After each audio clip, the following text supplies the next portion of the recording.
Alors, on va reprendre tout doucement Sifra Desniuta. On est à la fin du 4e chapitre.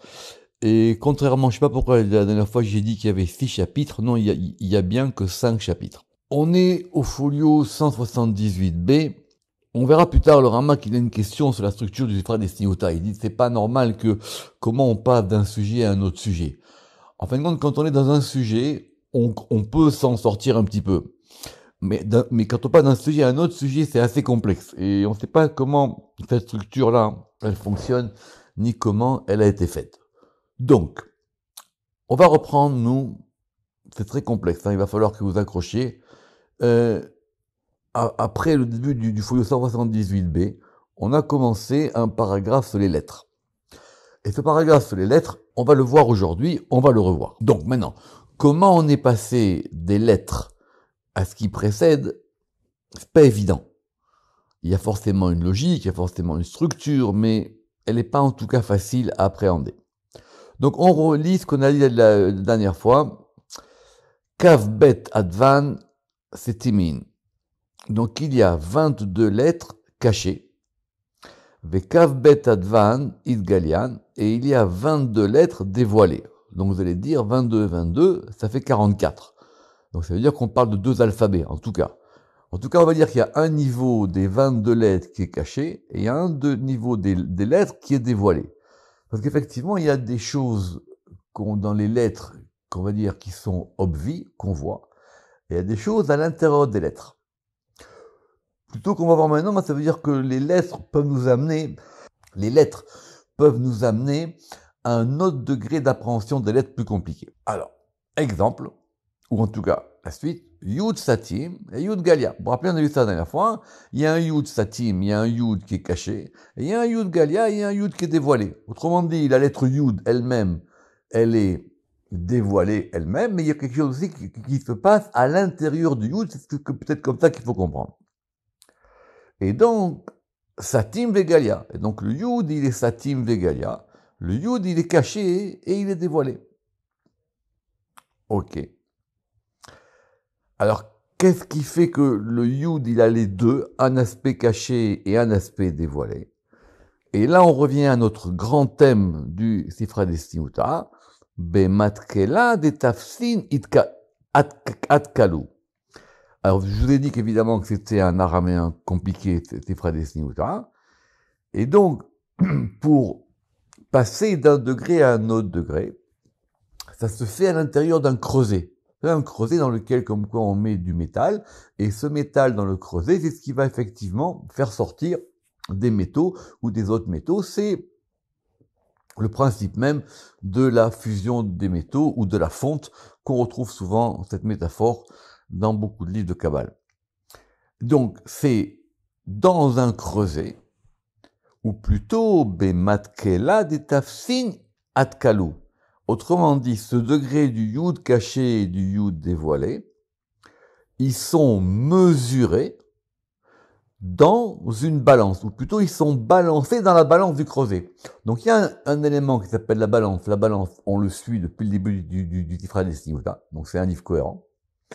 Et cette balance-là, elle va permettre de mesurer ce qui est caché et ce qui est dévoilé.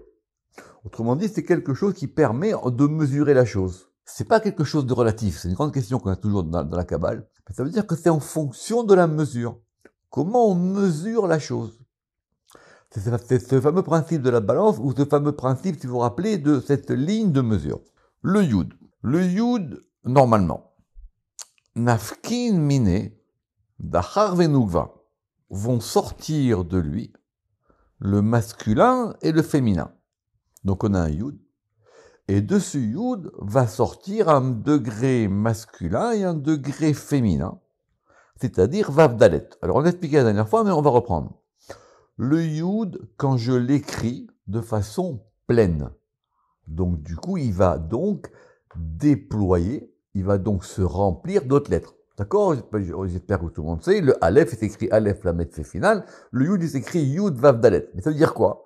C'est-à-dire que le Yud, il va faire sortir de lui d'autres lettres. C'est ça finalement ce que je peux comprendre. Donc on a dit le Yud Satim et le Yud Galia. Il y a un Yud caché, il y a un Yud dévoilé. Donc le Yud, il est dévoilé. Maintenant, quand il va faire sortir, il fait sortir d'autres lettres. A priori, ces lettres, elles sont dans lui. Elles sont à l'intérieur de lui. C'est à l'intérieur de lui. Maintenant, quand je le prononce, je fais sortir ça. Alors, soyons ultra précis. On va reprendre. Yud, nafkin mine dachar venugva. Du yud vont sortir de lui le masculin et le féminin. C'est-à-dire les deux lettres vav dalet. Be'ay atar, dans ce lieu. J'ai déjà posé la question la dernière fois, ça veut dire quoi Be'ay atar? Ça veut dire quoi dans ce lieu? Vous savez que le Sifra des Sniyutai, c'était un livre court.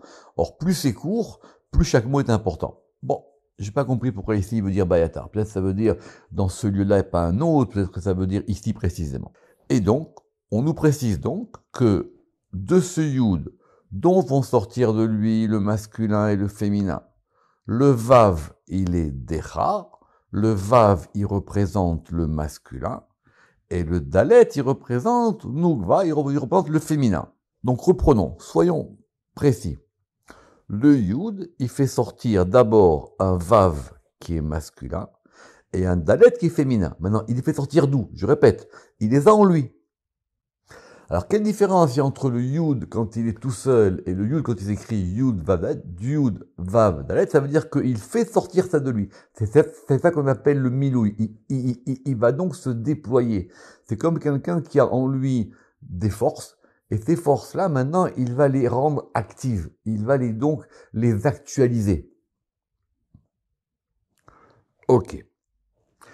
Berinda, à cause de ça, d'où trin, à cause de ça, c'est d'où. Alors, on avait posé la question la dernière fois, on va y revenir. À cause de ça, donc ce dalet et ce vav, quand on les met ensemble, ça fait d'où, et d'où ça veut dire deux. D'accord? D'où, d'ailleurs, même pour ceux qui ont lu Abou Lafia aussi, il dit qu'il y a des choses sur ce d'où-là, d'araméen, qui peuvent vouloir dire aussi do, ou dos dans des langues latines. Et le d'où, il est dechar venugva, il est masculin et féminin. Alors, essayons d'être précis parce que le Ramak va évidemment poser la question dans le paragraphe qui va suivre. Nous, on avait Yud Vav Dalet. Maintenant, la question était bien. Comment est-ce que maintenant on est passé à Yud Dalet Vav? Et c'est pas pareil. Quand on a Yud Vav Dalet, évidemment, vous avez compris que l'alphabet, c'est une suite. Ici, en tout cas. Enfin, ici ailleurs, d'ailleurs. Yud Vav Dalet. Donc, le Yud, il fait sortir le Vav, et le Vav fait sortir le Dalet. Maintenant, pour avoir cette notion du 2, il faut donc que le Dalet, il passe devant le Vav. Gardez la question. Et ce degré du doux, c'est-à-dire le Dalet et le Vav, il correspond à Trin Kaflin. Alors je répète, dans Sifra des Sniyuta, l'une des grandes difficultés, c'est qu'il y a des mots compliqués, et en fonction évidemment de la traduction du mot, tout change.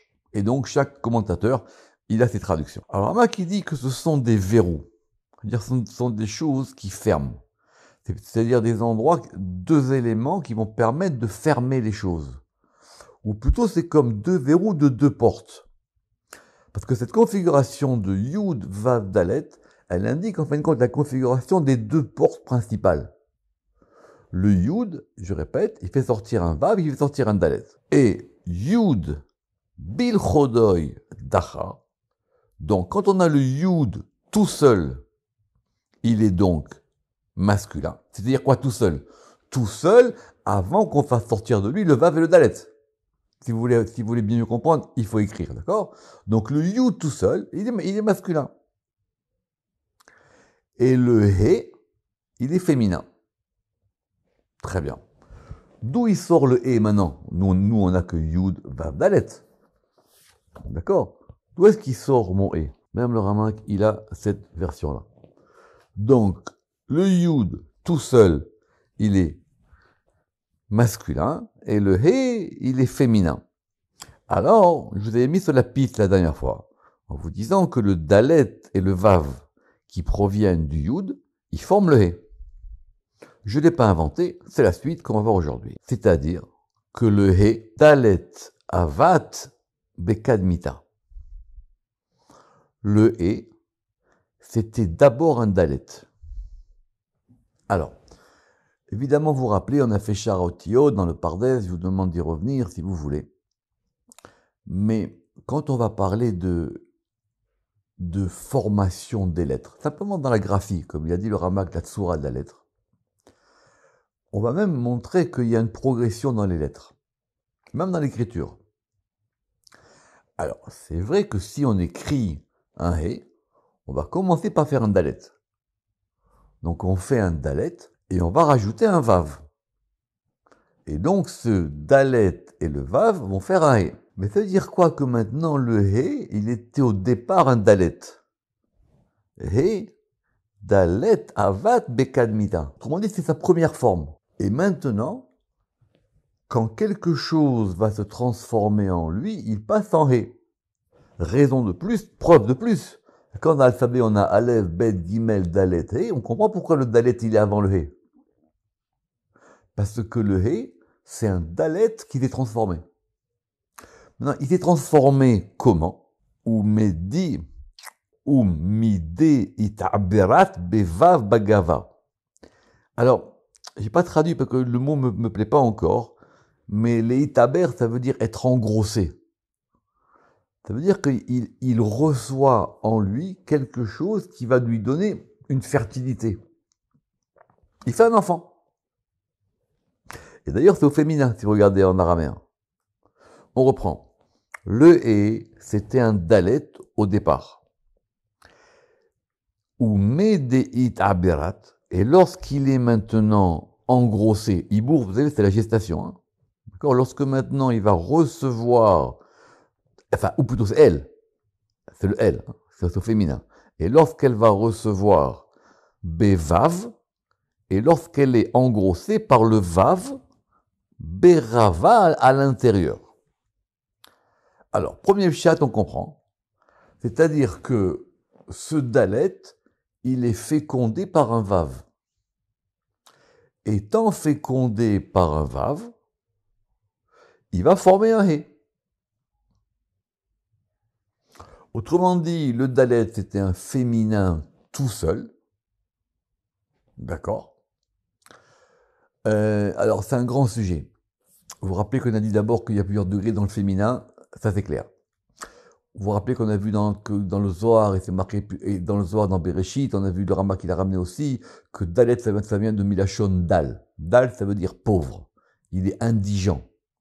Le Dalet, c'est un féminin faible. D'accord. Donc maintenant, c'est un féminin faible. Maintenant, pour devenir un féminin fort, le He, il faut que maintenant il reçoive une force. Or, cette force, elle est masculine. Donc le He, c'est un féminin qui a du masculin en lui. Alors c'est un très très beau Zohar qui est dans Shemot, je ne me rappelle plus de la paracha, où on voit là-bas la différence que des fois la Torah, elle écrit des mots féminins avec un He, et des fois elle écrit des mots féminins sans He. Par exemple, Nahara et Nehara. Nahar et Nehara, et dans la Torah il y a marqué Nehar, et nous on lit Nehara. C'est-à-dire quoi? C'est un féminin qui a déjà un rapport avec le masculin. Donc il est plus fort, donc il est plus haut. Alors c'est vrai qu'en hébreu, le He, c'est la forme féminine.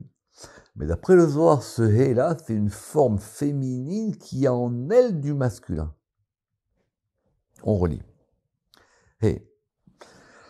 Dalet Ava Bekadmita. Ou Medei Taberat Bevav Begava. Et lorsque maintenant il a reçu le Vav lorsqu'elle, c'est au féminin, lorsqu'elle a reçu le Vav en elle, alors, Olidat, version alternative, elle a donc enfanté. Et là, il y a marqué Afikat Vav, et elle fait sortir le Vav. Alors, c'est là que ça devient ultra complexe. D'abord, pourquoi? Parce que tout le monde n'a pas cette version. Parce que du coup, on comprend pas.